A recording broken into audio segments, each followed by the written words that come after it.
Olá, tudo bem? Aqui é o Felipe, professor e plantonista de Geografia do Poliedro. Vamos agora comentar mais uma questão no nosso plantão. Vamos comentar uma questão que é, na verdade, a questão 16 de uma lista de exercícios do professor Marcel, que traz um texto que diz o seguinte inicialmente: quer a reorganização corporativa seja resultado de uma estratégia consistente, planejada para uma mudança racional ou apenas uma reação a uma crise interna ou externa, seu efeito geográfico pode ter várias formas diferentes. E aí é perguntado o seguinte: os processos de reorganização corporativa são complexos e não apresentam como tendência a. E aí a gente vai ter 5 opções para serem analisadas. É importante notar que essa questão ela é muito focada em administração e organização empresarial. É claro que ela trata um pouco de geografia também, mas acaba fugindo um pouquinho do contexto, focando excessivamente no aspecto administrativo e organizacional das empresas. Vamos começar analisando o item A, mas olha só, ele está escrito de uma maneira um pouquinho complicada, olha só. Redistribuição do limiar das transações internas ou externas para favorecer as mudanças de localização.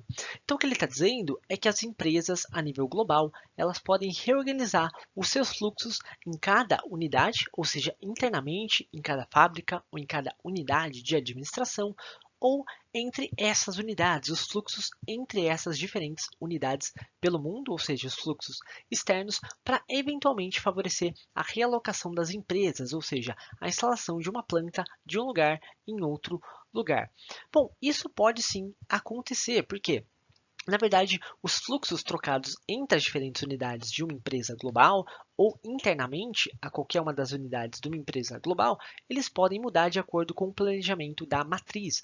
A matriz ela vai pensar as operações da empresa a nível global e, de modo geral, ela vai fazer o que faça mais sentido a nível global. Então, se for necessário reorganizar as transações, os fluxos entre as unidades ou internamente em cada uma das unidades para favorecer mudanças de localização que gerem mais lucro, por exemplo, que tornem o processo mais competitivo, as empresas vão fazer de acordo com o que for determinado pela matriz, tudo bem? Então tá escrito de uma maneira um pouco complicada, mas o item A está correto, é perfeitamente possível e é inclusive um movimento tendencial, é uma tendência. O item B vai falar em redefinição da margem de lucro para atender às demandas das filiais transnacionais. Então, olha só, será que as mudanças nas taxas de lucro, como por exemplo, uma empresa reduzir a sua taxa de lucro na matriz, por exemplo, para favorecer filiais não lucrativas, será que isso é uma tendência? Na verdade, não é uma tendência. Olha só, isso pode até acontecer eventualmente, mas não é uma tendência. Vamos supor o seguinte: vamos supor que uma unidade, dentre várias de qualquer empresa, não dê lucro.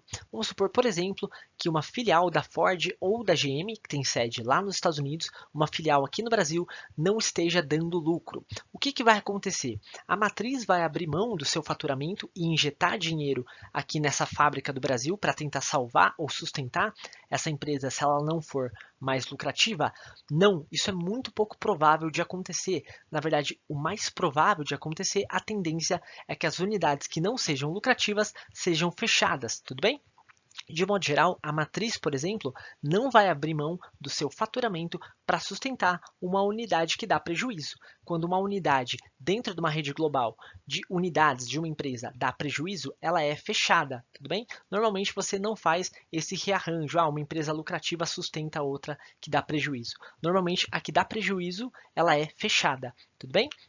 Então, não é uma tendência, pode acontecer, mas não é uma tendência essa redefinição da margem de lucro, e por isso que o item B está incorreto e por isso que ele acaba sendo o gabarito dessa questão. Já o item C vai falar em realocação de unidades fabris para colaborar com as multinacionais em rede. Então vamos supor que a GM novamente, ou a Ford, que tem sede lá nos Estados Unidos, ela observe que uma filial na Tailândia não é tão lucrativa assim e faz mais sentido para o melhor funcionamento de toda a rede de fábricas que a GM tem, colocar essa fábrica no Vietnã. Bom, se isso fizer sentido, a empresa vai fazer isso sim. Então, na verdade, essas mudanças na localização de unidades para que a rede global de empresas funcione melhor, isso é muito comum, tudo bem? Então, o item C está correto por conta disso. O item D vai falar em reconfiguração dos serviços pós-venda para ampliar o mercado consumidor. Bom, faz sentido uma empresa mudar a sua estratégia para tentar ampliar e consolidar o mercado consumidor através de um pós-venda mais eficiente, reorganizado? As empresas fazem isso. Na verdade, o pós-venda ele é fundamental em muitos setores, né? O pós-venda é aquele serviço que a empresa oferece para um consumidor que já adquiriu um produto, como por exemplo, né, assistência de celulares. Isso é um pós-venda. Então, quanto mais eficiente for esse pós-venda, maior vai ser a possibilidade dessa empresa se consolidar no mercado consumidor. É uma boa estratégia, muitas vezes, reestruturar o seu pós-venda para tentar oferecer serviços melhores para os consumidores. Então, o item D está correto, pode ser sim uma tendência. Aliás, é uma tendência. E o item E vai falar em reconstrução de medidas produtivas para executar a demanda da empresa. Então, faz sentido uma empresa reorganizar a sua produção em função de necessidades que surgem? Por exemplo, se a empresa lança um novo produto, faz sentido reconstruir a linha de montagem para produzir esses novos produtos? Com certeza, né? Então, muitos produtos demandam mudanças na linha de montagem para que possam ser produzidos. Então, as empresas fazem isso. Se a demanda aumentar muito, faz sentido a empresa investir em novas linhas de montagem, novas linhas de produção para aumentar a produção e atender essa demanda? Com certeza, isso é uma reconstrução de medida produtiva também, tudo bem? Então, o item E, ele faz sentido e ele também está correto. É um movimento tendencial, é sim uma tendência nas empresas, tudo bem?